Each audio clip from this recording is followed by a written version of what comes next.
नमस्कार, मैं स्वरभूमि सुरेश शर्मा। बिहार है और बिहार में अगले साल चुनाव होने वाला है और इन दिनों जो सबसे ताज़ा मुद्दा बन गया है वह है शराबबंदी का। पटना में आए दिन अक्सर शराब पीकर सड़कों पर गिरे हुए लोग मिल जाएंगे आपको। हर गली, हर नुक्कड़, हर चौक, हर चौराहे पर, चाहे मंदिर के सामने हो या मस्जिद के सामने, शराब पीकर गिरे हुए लुढ़के हुए लोग का मिलना एक आम है, आम बातें हो गई। इतना ही नहीं, शराबखोरी में मरने वाले लोगों की तादाद भी बढ़ती जा रही है। लोग डर के मारे रिपोर्ट नहीं लिखाते, पुलिस के पास जाने से डरते हैं, अस्पताल तक जाने से डरते हैं और बेमौत मारे जाते हैं। नीतीश कुमार ने शराबबंदी का जो तिलिस्म छोड़ा था, उस तिलिस्म का क्या रूप नज़ारा दिख रहा है आज है, आप इस लुढ़के हुए लोगों को देख करके समझ सकते हैं। तेजस्वी यादव ने एक बयान दिया था और बताया था जदयू का मतलब जहां दारू अनलिमिटेड हो। मेरे साथ हैं आरजेडी के नेता प्रभात कुमार। जानेंगे ये क्या समझते हैं जदयू के बारे में और तेजस्वी यादव का जो बयान है जहां दारू अनलिमिटेड हो, इसका क्या संबंध है लुढ़के हुए लोगों से, मरे हुए उन लोगों से। प्रभात जी, स्वरभूमि में बहुत बहुत स्वागत है आपका। ये आपके सारे दर्शकों का हार्दिक अभिनंदन। तेजस्वी यादव ने जो बयान दिया है कि जदयू का मतलब जहां दारू अनलिमिटेड हो, तो क्या लगता है ये जो तमाम जगह सड़कों पर लुढ़के हुए लोग दिख रहे हैं, भले हर शराबबंदी का है, तो क्या दिख रहा है इसमें आपको है?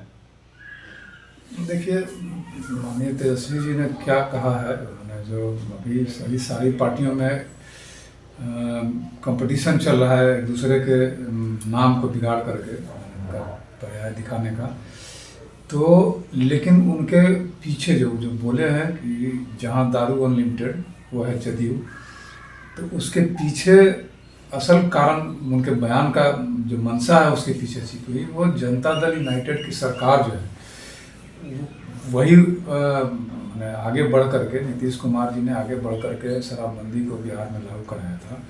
और आज है कि एकदम खुलेआम दारू मिल रहा है, मतलब हर लोग जहाँ भी आप अगर चाहें दारू पीना। बिहार में एक अजीत अंजन जी जो वरिष्ठ पत्रकार हैं, उनका एक इंटरव्यू आया, उन्होंने अपना जो न्यूज डाले हैं जिसमें वो एक दारू सप्लायर से बात कर रहे हैं और उनको हर ब्रांड का दारू देने को तैयार था, आधा लीटर का समय मांगा। और वो बोले हम 3 या 5 दिन पटना में रहेंगे, 5वें दिन हमको चाहिए, तो बोले कि हाँ 5वें दिन मिल जाएगा। और उसको वो लाइव दिखा रहे थे, वो अपना रिकॉर्डिंग जो है। तो कहने का मतलब कि दारू सप्लाई का जो चेन है वो अबाध निर्बाध गति से चल रही है यहाँ। हर कोई, अगर आप जो पीना चाहते हैं, तो हम जैसे मैं शराब नहीं पीता हूँ तो हमको पता नहीं है कि कहाँ से मंगाएंगे, हमको मेरे पास कोई लिंक नहीं है। लेकिन जो पीने वाले लोग हैं उनको पता है, 1 नंबर उनके पास, 10 नंबर उनके पास होगा, जिसको कॉल करेंगे तो कोई ना कोई उनको माल पहुँचा जाएगा।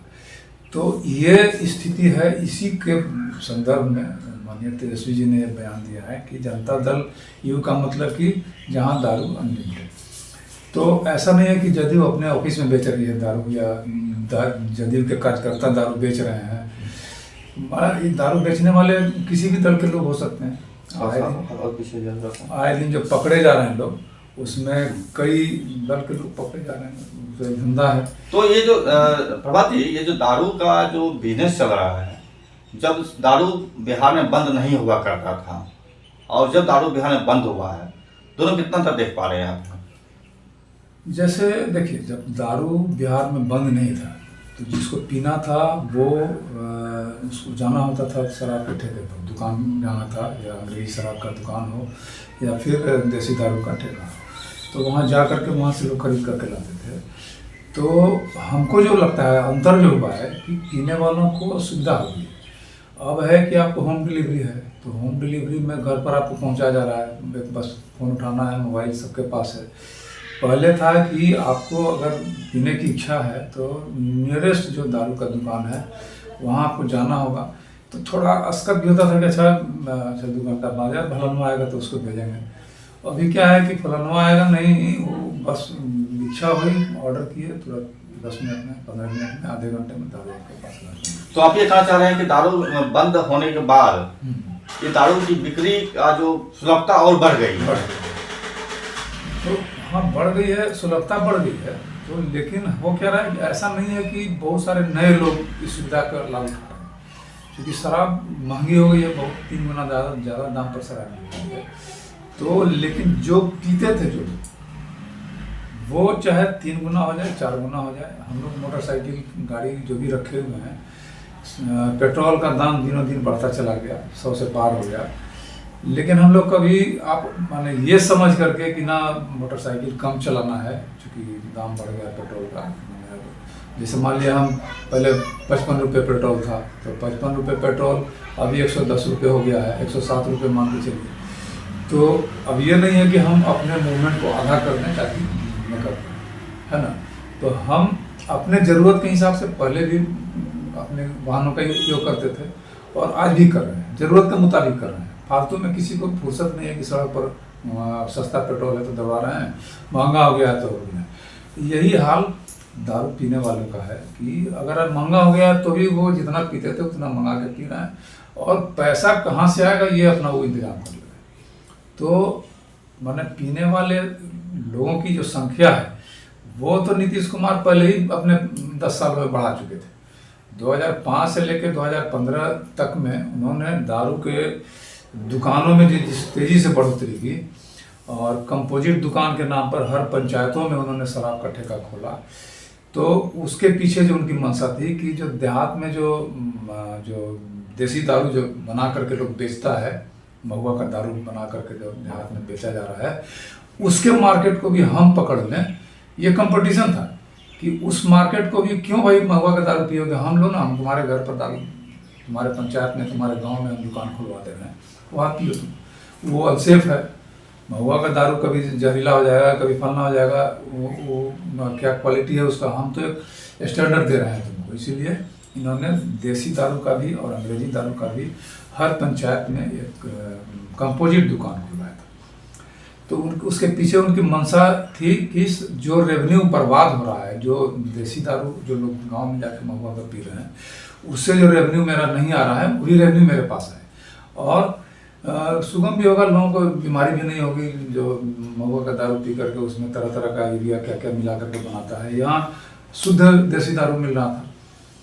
तो अब लेकिन वो बीमारी धीरे धीरे लोगों को बढ़ी और दारू पीने वालों की संख्या बढ़ी। लेकिन अभी जो है बंद होने के बाद ऐसा नहीं है कि दारू पीने वालों की संख्या बढ़ रही है, लेकिन एक जो डेमोग्राफी जो होता है, माने आपके जो जनसंख्या जिस तरह से बढ़ रही है और पीने वाले के लोग उसी हिसाब से धीरे धीरे बढ़ रहे हैं। तो कुछ संगत से बढ़ रहे हैं, कुछ ये है। तो एक दारू पीने वाले लोगों की संख्या का बढ़ने का जो रफ्तार था वो अचानक से कोई बूम नहीं किया है, वो लगातार अपने क्रम से बढ़ रहा है। तो अब है कि उसको पीने वाले लोग हैं उनको सुगमता से दारू मिल रही है। तो अब क्या हुआ है, अब चूंकि महंगी दारू जो है, देसी दारू तो बंद हो गया, माने जो सप्लाई था देसी दारू कंपोजिट दुकानों में जो नीतीश कुमार सप्लाई करते थे वो तो बंद हो गया। अब जो अंग्रेजी दारू है बहुत महंगा है। तो देहात में जो पहले भी जो एक तबका था, वो जो आमतौर पर देखिएगा सारी मुसहरी में, देहात में जाइएगा सारे मुसहरी में दारू बनता है, और आमतौर पर बनाने वाले ज़्यादातर वही जाति के, मुसहरी जाति के लोग हैं। बाकी लोग उसके व्यापार में भले लगे हुए हो, लेकिन वही लोग बनाते हैं। तो अब जहाँ से बन रहा था दारू, उन लोग के पास फिर से जो देसी दारू पे जो कस्टमर थे वो फिर वहाँ पहुँचना शुरू हो गए। तो अब वो बिजनेस फिर से उन लोगों का चलने लगा है। अब होता क्या है कि जब कोई पर्व आता है या कोई ऐसे ही कुछ समझिए कि उन लोगों को अपने प्रोडक्शन में कुछ दिक्कत आ रही है, तो वैसे में उन लोग जो अनाप शनाप चीज़ें मिला करके जो दारू बनाता है, या फिर जो मिथाइल अल्कोहल जो होता है वो कहीं से किसी को मिल गया तो अज्ञानता बस उसी को वो दारू में मिक्स कर देता है जो जहरीला होता है, और इससे इतना मौत की घटनाएँ हो रही हैं। तो इथाइल अल्कोहल से कोई घटना नहीं होगी वो, लेकिन जो स्पिरिट, जो कमर्शियल स्पिरिट होता है वो मिथाइल अल्कोहल होता है, उसमें लोग उसमें बहुत जहरीला होता है। अगर डॉक्टरों का कहना है कि अगर मिथाइल अल्कोहल का 2-4 बूंद भी अगर आपके पेट में चला जाएगा तो आपकी मौत निश्चित है। समझे कि नहीं। और यहाँ तो लोग मिला करके बेच रहा है, पी रहा है। तो सही बात यह है कि पीने वाले लोग जो थे, जो अंग्रेजी दारू पहले भी अफोर्ड नहीं करते थे और आज भी अफोर्ड नहीं, मरने वाले सारे लोग तो गरीब तबके के हैं जो जहरीली शराब से मर रहे हैं। कोई बड़ा आदमी जहरीली शराब से नहीं मरता, इसलिए कि वो लोग पहले की अंग्रेजी दारू अफोर्ड नहीं करते थे, वो सरकारी ठेके से देसी दारू खरीद करके पीते थे। और अगर वो नहीं मिला तो फिर अपना गाँव में महुआ वाला बेचता ही था पहले से भी। और चूँकि लोड जो है उन लोग का जो प्रोडक्शन जो है अवैध जो शराब बनाते हैं लोग, तो उनके पास डिमांड बहुत हो गया है। अब तो ज़्यादा लोग चूँकि अंग्रेजी सरकार देसी शराब बेच नहीं रही है, तो वो उन्हीं के पास जा रहे हैं। तो उनके पास जो माने सामर्थ्य था प्रोडक्शन का, वो अब ज़्यादा से ज़्यादा लोग शराब बनाने के धंधे में जुड़ गए और शराब बना करके बेच रहे हैं। ये बहुत ही लुक्रेटिव धंधा हो गया। महंगा बेचे वो भी लोग, जब अंग्रेजी महंगा बिक रहा है तो वो भी तिगुने दाम पर बिक रहा है। तो उसमें कमाई बहुत है और वो लोग इसका प्रोडक्शन ज़्यादा लोग करने लगे हैं। और उसी प्रोडक्शन और डिमांड के बीच में जो गैप है, उसके भरने में लोग कभी कभी जहरीली शराब का मिक्सअप कर देते हैं और जहरीली शराब बन जाती है, या फिर कोई ऐसा केमिकल डाल करके शराब को बनाते हैं देसी दारू, जिसमें कि वो मिथाइल अल्कोहल अपने आप उसमें बन जाता है। अच्छा, एक चीज बताइए, जिस राज्य में शराबबंदी हो है, मसलन बिहार में है, यहाँ लोग मर रहा है, गुजरात में जहाँ पर शराबबंदी है बरसों से लागू, दशकों से लागू है, वहाँ पर अब तो वहाँ भी लोग मर रहे हैं और वहाँ तो बाकायदा हब बन गया है। हजारों किलोग्राम वहाँ हेरोइंस आते हैं, विदेशों से व्यापार, मुंद्रा पोर्ट तो बदनाम हो गया है इसी के लिए। और लेकिन जिन राज्यों में बैन नहीं है दारू पीना, वहाँ पर मौतें नहीं हो रही हैं। तो क्या मौतों के संबंध प्रतिबंध लगने से ही लग रहा है? अभी अब बताएं आपको कि मरने वाले ज़्यादातर लोग गरीब लोग हैं, जो सरकारी और जो अंग्रेजी दारू अफोर्ड नहीं कर सकते। अंग्रेजी दारू कभी जहरीला नहीं होगा, वो लीवर आपका ख़राब करेगा। उसमें अगर एडल्टरेटेड रहेगा, जैसे कि अगर वो प्रॉपर तरीके से कारखाने में नहीं बना हुआ है, तो वो आपके लीवर को डैमेज करेगा, किडनी को डैमेज करेगा। ये हो सकता है, आपको दूरगामी परिणाम उसके मिल सकते हैं, लेकिन तत्काल मौत उससे नहीं होगी।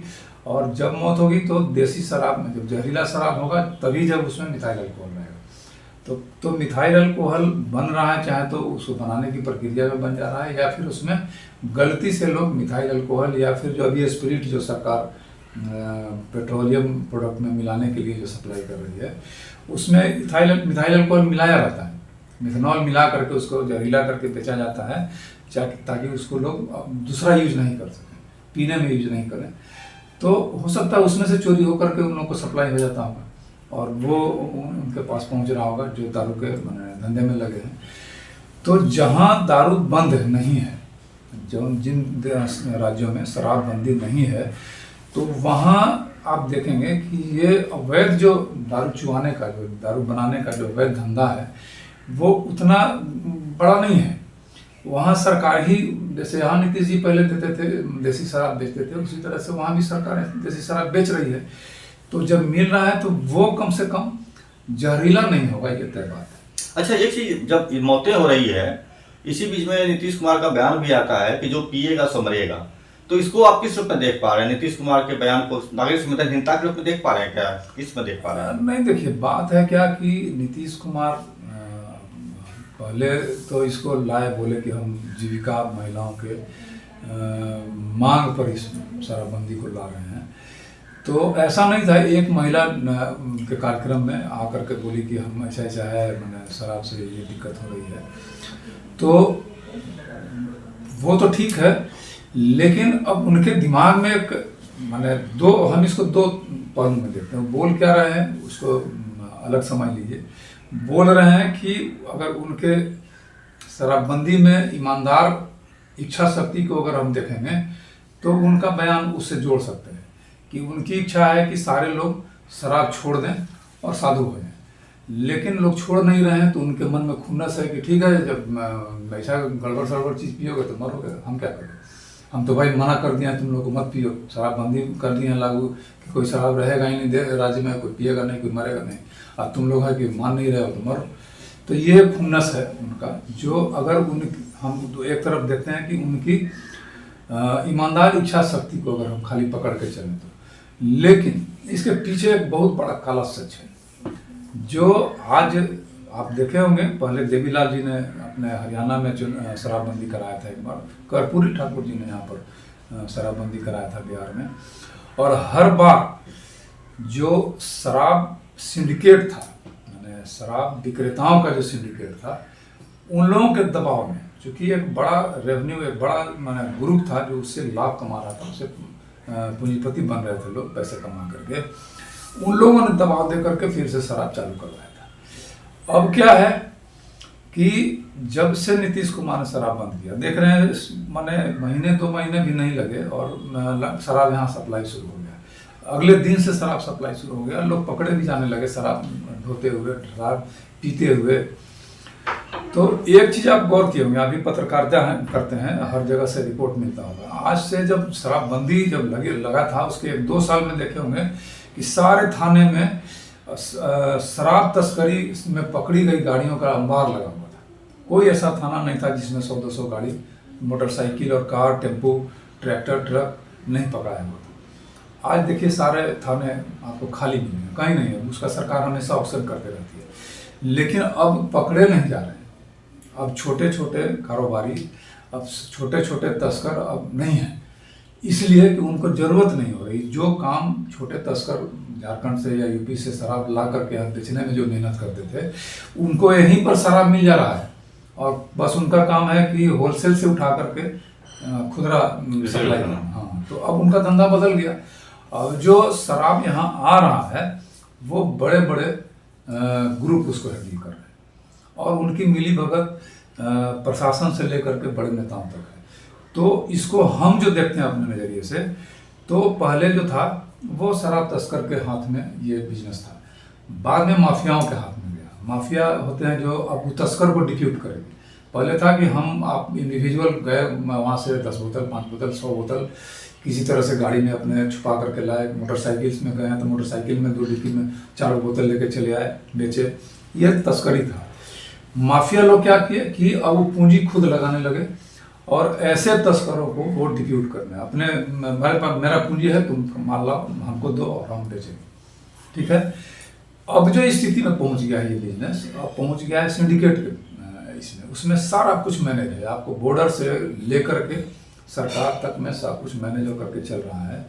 पुलिस प्रशासन सब इसमें मिला हुआ है, सबकी मिली भगत है, सरकार तक मिली हुई है।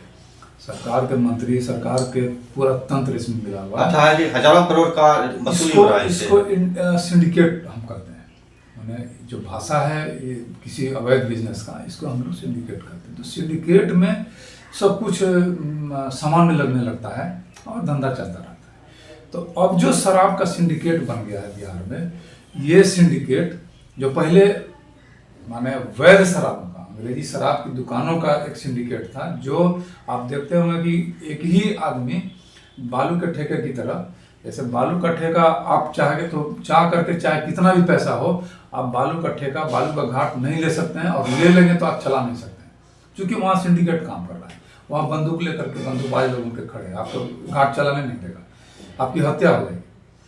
तो वही हाल पहले था, आज से 25-30 साल पहले चले जाइए तो शराब के दुकानों में, शराब के धंधे में यही सिंडिकेट काम करता था। कुछ ही लोग थे जो पूरे शहर के, पूरे बिहार के शराब की दुकानों के मालिक हुआ करते थे। अब क्या है, धीरे धीरे बदला समय, सरकार भी कुछ सख्त हुई और रेवेन्यू बढ़ाने के लिए उन्होंने इसको टाइट किया और नए नए लोग शराब के धंधे में आए, शराब बनाने लगे, चाहे मैंने जो फैक्ट्री खुली या शराब के बेचने के धंधे में लोग। अब जो स्थिति है कि शराब नहीं बेचने का धंधा चल रहा है। शराब नहीं बेचने का मतलब शराबबंदी से जो उसका शराबबंदी के कारण जो सप्लाई का धंधा है, आज हर दारू आपको अगर जो अभी अजीत अंजुम जी का जो स्टेटमेंट था उसी को अगर देखेंगे तो तिगुने रेट पर उनको मिल रहा है। अगर दिल्ली में या यूपी में या झारखंड में अगर वो शराब खरीदेंगे तो उससे यहाँ तिगुना रेट में आपके घर पर दे रहा है। अब इसका गणित है सीधा साधा। जिस समय शराबबंदी भारत में, बिहार में लागू हुई थी, उस समय बिहार सरकार का दावा था कि 4500 करोड़ मेरा रेवेन्यू आ रहा था। अगर रेवेन्यू को 30% रखा जाए, जैसे टैक्स सरकार जो लेती थी शराब की बिक्री पर, तो अगर 30% भी उसको रखेंगे तो 4500 गुना 3 कर दीजिए मोटा मोटी, तो कितना हो गया? 15,000, 16-17,000 करोड़, 15,000 करोड़ मान के चलिए। 15,000 करोड़ का शराब बिक रहा था, रेवेन्यू आ रहा था। हाँ, 15,000 करोड़ का शराब बिकता था, जिसमें 4500 करोड़ सरकार को रेवेन्यू आता था।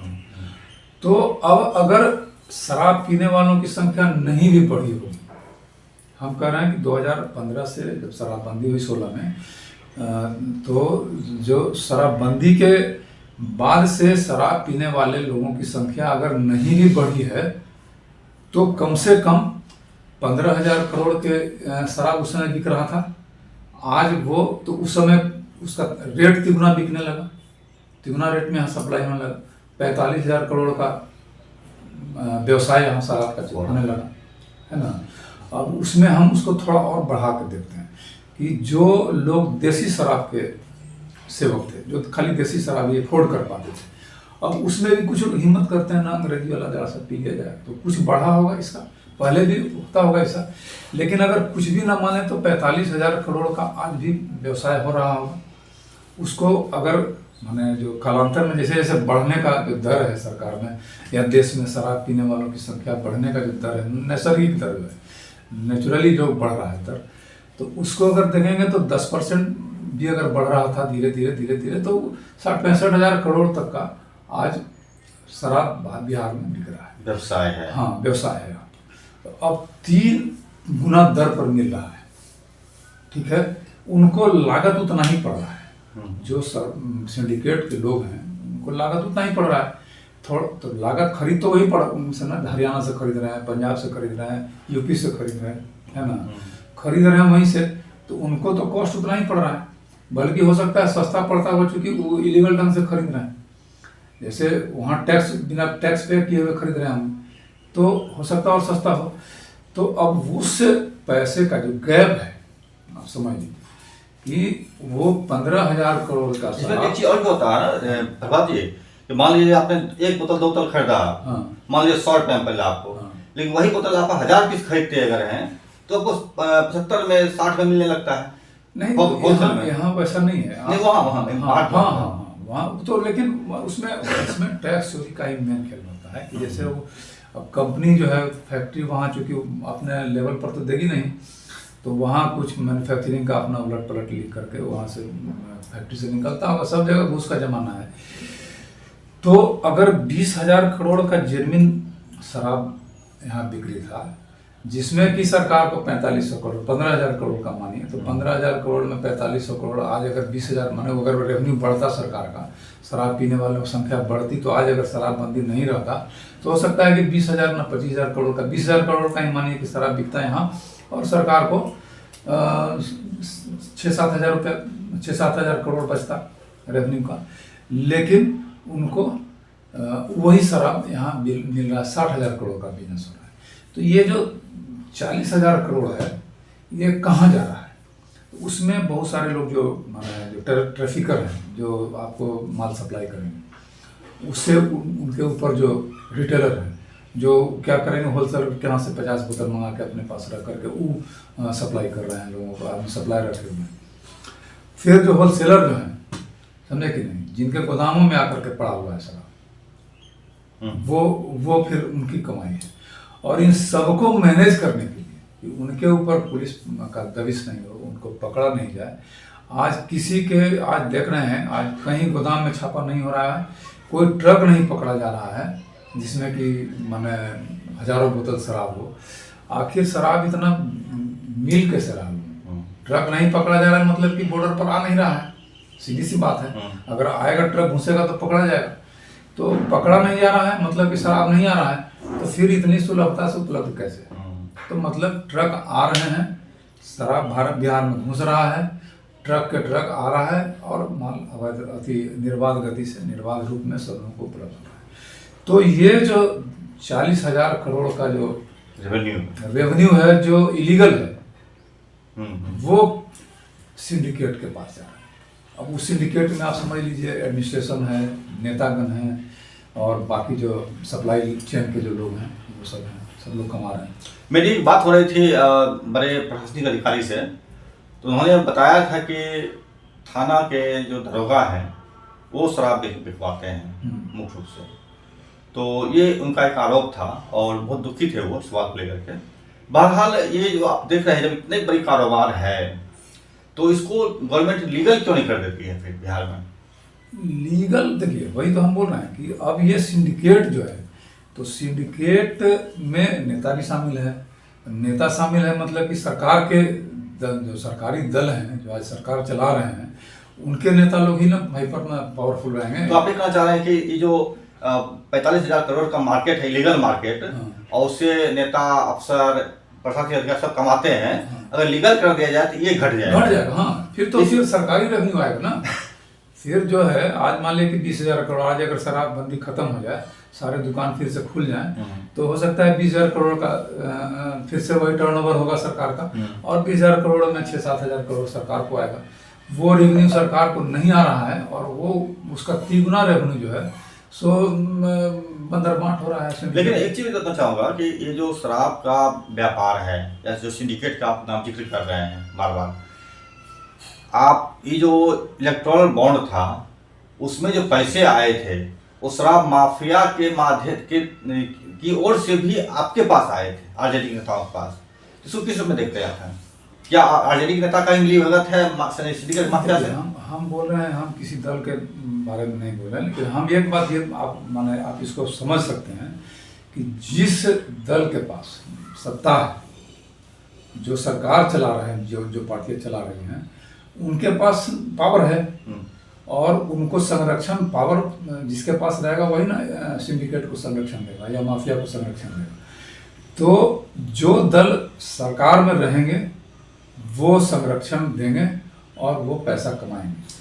तब तो मैं गारंटी कर रहा हूँ, हम किसी दल का नाम नहीं ले रहे हैं, लेकिन एक गारंटी कर रहा हूँ, अभी प्रशांत किशोर ने बोला है कि हम 2 घंटे में शराबबंदी खत्म कर देंगे। वो एक वैकल्पिक राजनीति का मैंने चेहरा नकाब बना करके आए हैं।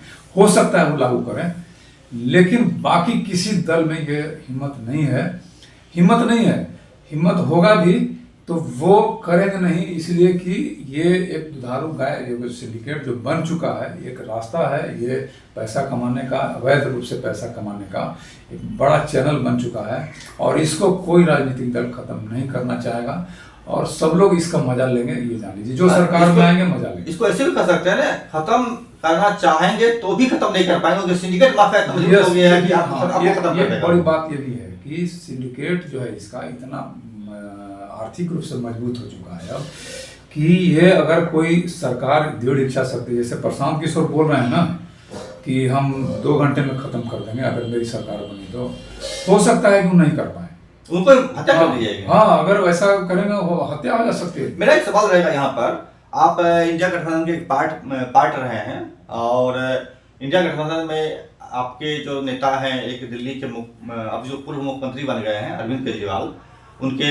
भी साथ में उप पूर्व मुख्यमंत्री थे जो मनीष सिसोदिया, ये लोग लगातार जेल गए, और जो इस मामले में जेल गए वो मामला था शराब का ही।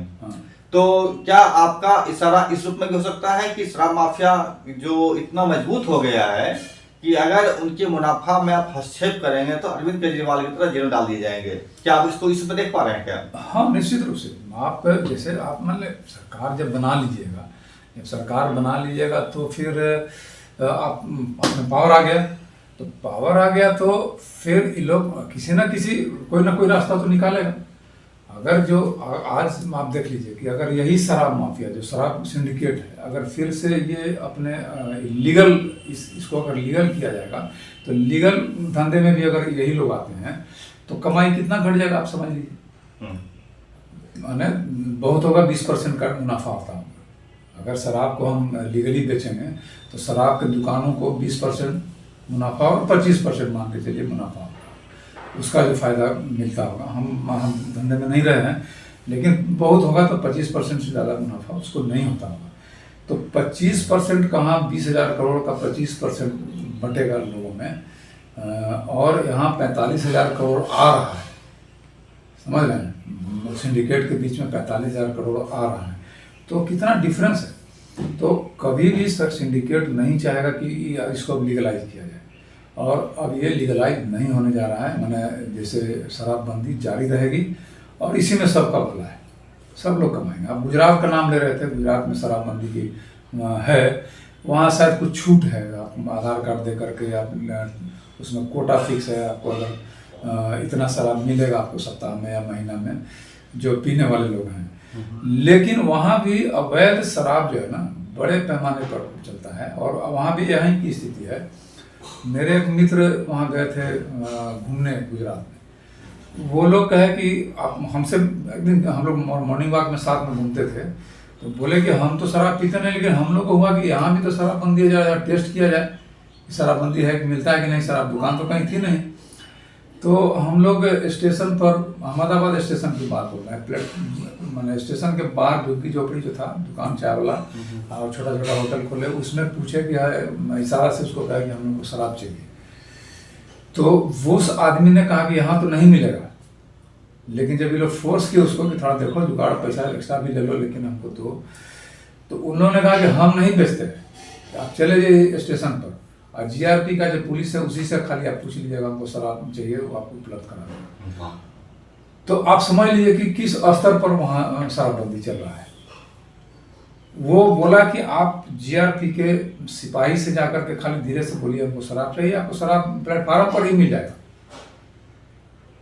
ये हकीकत है गुजरात के शराबबंदी का। तो बिहार के में तो कम से कम पुलिस अपने हाथ से शराब नहीं बेच रहा है, ये गनीमत है। इतना इज्जत बख्श दे रहे हैं बिहार के पुलिस। ये अपने हाथों से शराब नहीं बेच रहा है, ये उनका आदमी है, उनका अपना रखे हुए हैं सब लोग, वो अपने वही बेच रहा है।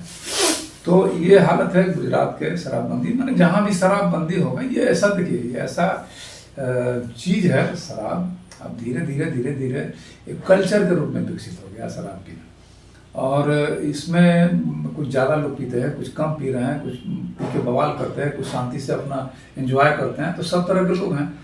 आप बोल रहे थे शुरू में कि पी करके जहाँ तहाँ गिरा हुआ है, तो एक बात आप जान लीजिए कि बिहार में जब से शराबबंदी हुई है, तो पी करके जो नॉनसेंस क्रिएट जो किया जाता था सड़क पर, वो काफ़ी हद तक घट गया है। इसमें कोई दो राय नहीं। पुलिस का, पीने वालों में पुलिस का खौफ है, बेचने वालों में पुलिस का खौफ नहीं है। शराब बेचने वाले जो इलीगल शराब बेच रहे हैं उनमें पुलिस का कोई खौफ नहीं है, क्योंकि वो सिंडिकेट के मेंबर हैं, तो उनको कोई डर नहीं है। लेकिन शराब पीने वाले में आज भी पुलिस का खौफ है, और इसीलिए आप देखेंगे कि आप हो सकता है, जैसे पुलिस भी क्या करती है कि जो पी करके जो गिरा हुआ है उसका वो देखती है पहनावा ओढ़ावा, देख रही है कि इसको पकड़ के ले जाएंगे तो ये हमारे लिए सिर दर्द रहेगा, इसको थाना के हाजत में रखना, तो उसको छोड़ दो, अपने होश में आएगा, सारा जाएगा। लेकिन अगर वो अच्छा पहनावा ओढ़ावा वाला, अगर माने आप गिरे हुए नहीं हैं पी करके, आप अपने घर में शराब पी रहे हैं दो दोस्तों के साथ बैठ करके, और ये खबर अगर किसी पुलिस वाले को दे दिया जाता है कि वो अपने घर में शराब पी रहे हैं, पुलिस आपको उठा कर ले जाएगी, क्योंकि वो आप फिर आपसे कमाई होगा, हाँ कमाई होगा आपसे, तो आपको उठा कर लेने, सामने उसे गिरा वो उसको नहीं पकड़े, जाना ये हेडक है मेरे लिए, जाकर के थाना में इसको रखना, रात भर हेडक, जेल भेजना तो खैर आफत। एक और हमको फिर टेम्पो पुक करके लेना पड़ेगा कोर्ट, ये कौन फैजत लेने है, तो उसको छोड़ देता है। तो पीने वालों में जो, उनमें खौफ नहीं है, क्योंकि जाना है हमको पकड़ोगे क्या, वो देसी वाला है, उसको खौफ नहीं है कि हमको पकड़ेगा ही नहीं। लेकिन वो भी जो है ना, इक्के दुक्के लोग हैं, इतने संख्या में नहीं, मैं बहुत देख रहा हूँ, मैं अपने हाँ ठीक है, मैं वीडियो लगाऊंगा इसमें, क्लिप लगाऊंगा इस पर। लेकिन देखिए ना, शराब पीने वाले मान लीजिए कि पूरे पटना में अगर 10 लाख लोग होंगे, तो एक आध दो ठो कहीं उल्टा मिल जाना है, 20 को आदमी पूरे पटना में अगर आपको गिरा हुआ मिल जाना है तो कोई बड़ी बात नहीं है। लेकिन जो एक चीज़ तो ये है कि पीने वालों में पुलिस में खौफ है। जैसे अभी आप जो देखिएगा, पहले होता था शराब पी करके और लोग नॉनसेंस डंडा लेकर के घूम रहा है सड़क में, गाली दे रहा है आने जाने वालों को, ये अब नहीं हो रहा है, इसमें कोई नहीं। पी करके कोई लड़ाई कर रहा है, वो अब नहीं है। देहात में जहाँ पुलिस का थोड़ा दबिश कम है वहाँ ये सब चलता होगा, शहरों में कम से कम ये नहीं होगा। लेकिन ये असली इलाज तो है नहीं। अब ये कल्चर जो है डेवलप कर गया है लोगों में शराब पीने का, और उसकी आदत भी यही नीतीश कुमार जी ने दिलवाया 10 साल खूब शराब बेच करके। उस कल्चर को आप मान जो नशा है ना, वो एडिक्शन है, कल्चर ही नहीं है, सिर्फ एडिक्शन है। एडिक्शन को कैसे दूर करें? तो इसका एक दुष्परिणाम जो है, माने हम आपके माध्यम से लोगों को बताना चाह रहे हैं कि इसका एक दुष्परिणाम भी आया, एडिक्शन का जो दुष्परिणाम है। सीधा कैमरा वहीं बोलिए। हाँ, दुष्परिणाम ये आया कि जब से शराबबंदी हुई है, तो पहले गंजेड़ी लोग बहुत बढ़ गए। शुरू में हमने देखा सड़कों पर दिखाई देता था, गांजा पीने वाले लोग बहुत बढ़ गए, विकल्प के रूप में गांजा पीने लगे लोग। अब क्या है ना कि वो गांजा भी पी रहे हैं और शराब भी पी रहे हैं। शुरू में 1-2 महीना 4 महीना शराब नहीं मिल रहा था, उन लोगों को दिक्कत हो रही थी, क्योंकि ये सप्लाई सिस्टम उतना डेवलप नहीं कर पाया था। तो उस समय वो गांजा पीने लगे। अब क्या हो रहा है कि वो गांजा भी पी रहे हैं और शराब भी पी रहे हैं, क्योंकि अब शराब भी मिलने लगा और गांजा का लत भी लग गया उनको। और गांजा का लत जो है शराब के लत से ज़्यादा गंभीर लत है। अगर आपका गांजा का लत लग गया, शराब का लत आप छोड़ सकते हैं, गांजा का लत नहीं छूटेगा। उसके साथ अब क्या हुआ है कि अभी ब्राउन शुगर और स्मैक का एक माने पूरा जमावड़ा चल निकला लोगों में, अब इसका लत लग गया। अभी देख रहे हैं, वो भी हम मेरे समझ से इस शराबबंदी का ही साइड इफेक्ट है। जो शुरू में लोग शिफ्ट कर गए दूसरे नशे की तरफ, उसमें ये भी था। और ये जो माने गांजा के नशे से ज़्यादा खतरनाक है स्मैक। और ये तो 2 लोग जैसा बताते हैं, 1-2 अगर आप ले लिए, 2 डोज 3 डोज लेते लेते मैंने 5 बार अगर आप स्मैक पी लिए, तो फिर आपको छूटेगा नहीं, वो पकड़ लिया, आप एडिक्शन हो गया। तो 5 डोज मैंने कोई एक लड़का पीना शुरू किया, वो 5 आदमी को बिठाया, धीरे धीरे 2 आदमी, और इस तरह से तेजी से बढ़ रहा है। क्योंकि उसको छोड़ पाना मुश्किल है, इसलिए वो फैलता चला जा रहा है। और आज अभी मैं बता दूं आपको, एक मैं देखा था दुकानदार था, वो दुकान चल नहीं रहा था उसका। तो मैंने पूछा कि भाई बहुत मुश्किल में हो गया, दुकान चल नहीं रहा है। तो बोले हाँ क्या बताएं, बिक्री नहीं हो रहा है। उन्होंने बताया कि देखिए मेरे सामने में जो घर देख रहे हैं बड़ा सा 4 मंजिला इमारत, ये इसके पास पहले घर रहने की व्यवस्था नहीं था, झोपड़ी में रहता था। ये पटना का निवासी है वो। तो वो आदमी जो है मात्र 3-4 साल के दरमियान ड्रग्स बेचा, स्मैक बेचा और सब चीज बेच करके जो है ये जमीन भी लिया और 4 मंजिला इमारत बना लिया। हाँ, ये उन्होंने बताया है। तो मैंने ड्रग का धंधा तो और भी लुक्रेटिव है ना उसमें। अभी तो बता रहे हैं तो दारू बेच करके ही, दारू में उतना सजा भी नहीं है, नारकोटिक्स का कानून कड़ा है, उसमें तो जाएगा तो बहुत बड़ी सजा है। लेकिन इसमें जो है शराब पकड़े जाएंगे, शराब के साथ 2 साल 3 साल 4 साल का सजा है, सजा होगा तब बिल तुरंत हो जाना है। तो लेकिन फिर भी कमाई है उसमें भी बहुत। और अब तो देखिएगा ना कि और ड्रग्स के नशे में, तो ड्रग्स के कारोबार में बहुत बड़े बड़े लोग लगे हुए। अच्छा एक चीज बताइए मुझे, अभी कुछ दिन पहले एक फिल्म बनी थी उड़ता पंजाब करके, जहाँ पंजाब में नशेड़ियों का पूरा अड्डा बना हुआ था। इसके बाद आपको जो है मतलब गुजरात का दिख रहा है मुंद्रा पोर्ट में, जिससे हजारों करोड़ रुपये के जो है हजारों टन 3000 टन, हाँ 3000 टन इतने सिर्फ पकड़ाए हैं। पकड़ाने के बाद भी सब धीरे धीरे गायब हो जाता है, छूट जाता है।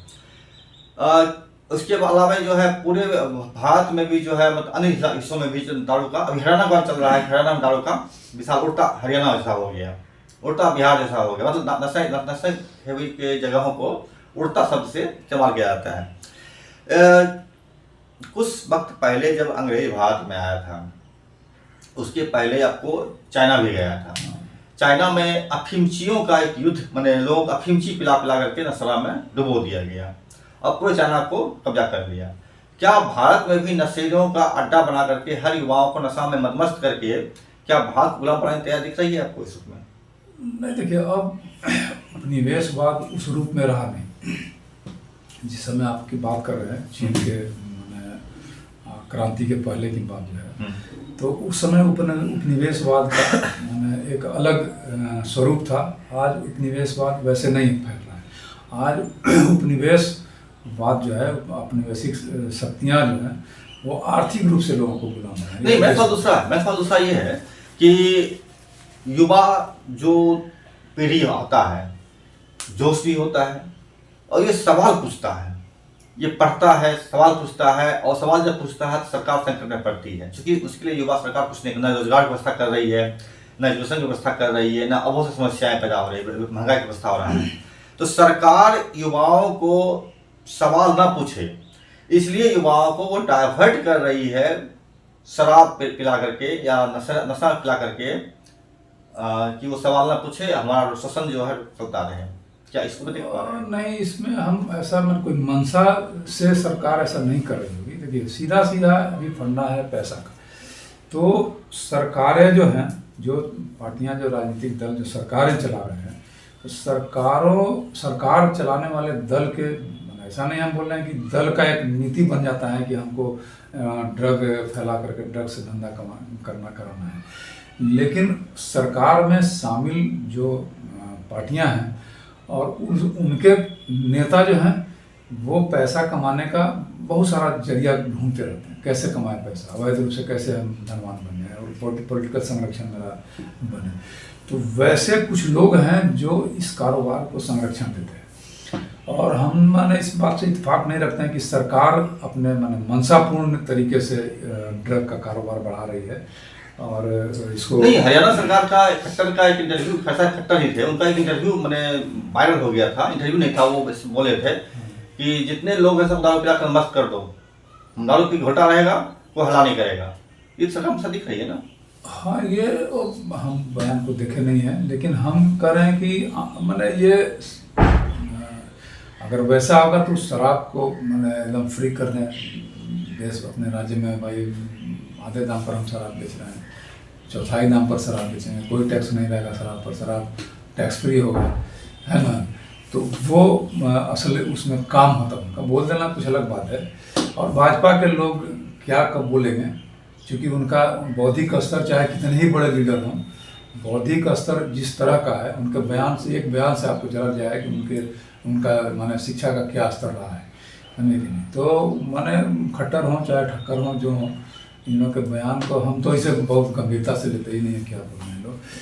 लेकिन जो हाँ, उसमें कुछ लोग होंगे जो बौद्धिक डिबेट में टिक सकते हैं, माने बात करें तो उनसे पता लगे। लेकिन बड़े लीडर का कोई बयान किसी का हम आप अभी देखिए ना, फाइनेंस मिनिस्टर, उसका तर्क देखिएगा, माने जो कुछ टैक्स पर या कुछ पर जो उनका उसका तर्क होगा, वो बहुत ही माने छिछले तरीके का, उसका कोई आप लगेगा हास्यास्पद लगेगा। हम आपसे सीधा पूछना चाहेंगे कि आप शराबबंदी का, जब शराब बिकता था वह दौर भी देखा है आपने वह दौर देखा जब शराब बंद हुआ है। इन दोनों दौर के बीच में आप जनता को क्या कहना चाहेंगे कि क्या किया जाए, सरकार से क्या मांग की जाए, सरकार को क्या कहना चाहेंगे आप? देखिए, इसमें हम तो जनता से यही कहेंगे, आह्वान यही करेंगे जनता से कि ये शराब पीना सही मायने में बहुत ही बुरी लत है, और इसे कई घर माने जहाँ शराब पीते हैं वो घर बर्बाद होता है। खास करके गरीबों का घर, जो दो जन की रोटी के लिए मुहताज रहते हैं, और उनके घर में 100 रुपये की दारू, 400 रुपये कमाता है, 100 रुपये का दारू पी जाता है, घर में कलह करता है। तो मैं तो लोगों से कहूँगा कि ये मैंने इस लत को से दूर रहे, शराब छोड़ने का भरसक प्रयास करें। आज ही हमने मैंने एक बात आपके माध्यम से बताना चाहेंगे लोगों को। आज हम राजीव दीक्षित जी का एक वीडियो देख रहे थे। उन्होंने काम करता है कि नहीं ये नुस्खा, लेकिन शराब की लत छुड़ाने का उन्होंने एक नुस्खा बताया था। होम्योपैथिक में दवा आती है सल्फर, तो उन्होंने कहा कि सल्फर 200 का एक बूंद 3 दिन लगातार सुबह सुबह खाली पेट ले लीजिए, आपको शराब पीने की इच्छा धीरे धीरे खत्म हो जाएगी। अगर हल्का फुल्का कभी कभार शराब लेते हैं तो, और जो एडिक्ट हैं पूरी तरह से, वो इसको शुरू में 3-4 दिन एक रोज लें, और फिर 1 हफ्ते के अंतराल पर इसको 2-3 महीने यूज करें, उनका शराब का लत छूट जाएगा। अब पता नहीं काम करता है कि नहीं, तो हम तो उसका प्रयोग भी नहीं कर सकते हैं, क्योंकि आप पीते ही नहीं है। तो ये अगर जो लोग आजमाना चाहें तो बहुत बड़ी बात नहीं है। हमको लगता है 80-85 रुपये में सल्फर 200 मिल जाएगा SBL का, तो करके देख सकते हैं लोग। दूसरी बात कि जो लोग एंजॉय करने के लिए मैंने बड़े लोग हैं जो एक पैक दो पैक पी करके शराब को एंजॉय करते हैं। तो वैसे लोगों के लिए हमको लगता है ना कि अब नीतीश कुमार अगर माने सिंडिकेट का हिस्सा अगर सही में नहीं है, हम चूंकि मेरे पास कोई प्रूफ नहीं है, हम सारी चीज़ों को जो आपके सामने बोले, ये जो अपने जीवन के अनुभव और जो देख रहे हैं उसके अनुसार हम सारी बातें बता रहे हैं। मेरे पास कोई प्रूफ नहीं है कि हाँ नीतीश कुमार सिंडिकेट के मुखिया हैं या सिंडिकेट के हिस्सा हैं, है ना। तो अगर उनके मन में अगर ये कहने का मतलब कि उसको क्या कहते हैं, ईगो का इशू नहीं है कि हमने जब लागू कर दिया है तो इसको वापस कैसे ले सकते हैं। अगर ये ईगो का इशू नहीं है, तो अगर ईगो का इशू है भी तो इसे उनको त्याग करके और इसको वापस ले लेना चाहिए। शराबबंदी ख़त्म कर लेंगे तो कम से कम ये जो जहरीली शराब से पीने से जो लोगों मौतें हो रही हैं वो तो रुक जाएंगी और कई गरीबों के घर बर्बाद होने से बच जाएंगे। सिंडिकेट क्या करेगा? सिंडिकेट सब आपने आपको नहीं पता भस्मासुर बनाए हैं, हाँ। आपने जो भस्मासुर बनाया उससे आप समझें। और अगर सरकार में दृढ़ इच्छा शक्ति रहेगी तो अच्छा से अच्छा सिंडिकेट को ध्वस्त कर सकती है। लेकिन एक चीज़ और है, आप आरजेडी की तरफ से नीतीश कुमार पर हमले कम कर रहे हैं, आक्रामकता के साथ नीतीश कुमार पर हमला नहीं करते हैं। ये लगता है कि कहीं का अभी भी सॉफ्ट कॉर्नर आरजेडी के मन में है नीतीश कुमार? नहीं, देखिए ये तो ऊपर के लीडर लोगों का मामला है। जैसे नीतीश कुमार और माननीय लालू प्रसाद जी अगर आपस में फिर से गठबंधन करना चाहेंगे तो हमको लगता है कि नीतीश कुमार के तो लड़का एक ही है निशांत, तो उनको भी पता नहीं होगा। और यहाँ तेजस्वी जी चूँकि उनके पॉलिटिकल माने वारिस हैं, उनको पता होगा सरकार में माने तो भाई फ्रंट में चेहरा तेजस्वी जी का ही है, तो उनको पता। बाकी पार्टी के किसी लीडर को पता नहीं होगा कि अब गठबंधन होने जा रहा है, ये गठबंधन टूटने जा रहा है और ये ऊपर ऊपर हो सकता है, समझे ना। तो इसमें सॉफ्ट कॉर्नर होने की बात नहीं है। मैं बड़े बेबाक ढंग से जो मेरा जो नॉलेज है, मेरा अनुभव है और जो मैं चीज़ों को जिस तरह से लेता हूँ समझता हूँ, उसको हम बड़े बेबाक ढंग से लोगों के सामने रखते हैं। बहुत बहुत शुक्रिया आपका, आपने तो बहुत अच्छे चाहे वो हमारे अगर पार्टी के भी अगर कोई लोग अगर हमको लगेगा कि हाँ है तो हमको उनके खिलाफ भी बोलने में कोई हिचक नहीं है, परहेज नहीं, बिल्कुल। यही थे प्रभात कुमार और इन्होंने जो बताया कि अगर कोई एडिक्ट लोग हैं तो वे सल्फर का जो उन्होंने बताया उसका इस्तेमाल कर सकते हैं। और जिस तरह से बिहार में एक माफियाओं का गिरोह शामिल हो गया है इस शराब के व्यापार में, बहुत बड़ी 45,000 करोड़ का 60,000 करोड़ का बिजनेस है जो चल रहा है इलीगल तौर पर। उन लोगों को भी सोचना चाहिए कि बिहार है, बिहार के बच्चे भी आपके ही साथ हैं, आपके ही भाई बंधु हैं। उनका ज़िंदगी बर्बाद करके उनकी मौत में धकेल करके आप क्या हासिल कर लेंगे चंद पैसे कमा करके ही। और सरकार को ध्यान देना चाहिए कि जिस तरह नीतियाँ लागू कर रहे हैं, सड़कों पर लोग दारू पी उभरे हुए दिख जाते हैं, यह आपके बिहार की छवि को दुनिया में और ज़्यादा गंदा करता है। नीतीश कुमार के जो शराबबंदी का जो फार्मूला है या उनका जो दृढ़ निश्चय है उस पर घातक प्रहार है। ये थे मेरे साथ प्रभात कुमार जी और इन्होंने जो बताया एक चीज़ रहा है। और इसके साथ ही हम अपनी बात को समाप्त करेंगे और बोलेंगे कि मेरे चैनल को लाइक कीजिए, सब्सक्राइब कीजिए, शेयर कीजिए और कमेंट भी जरूर करें। नमस्कार।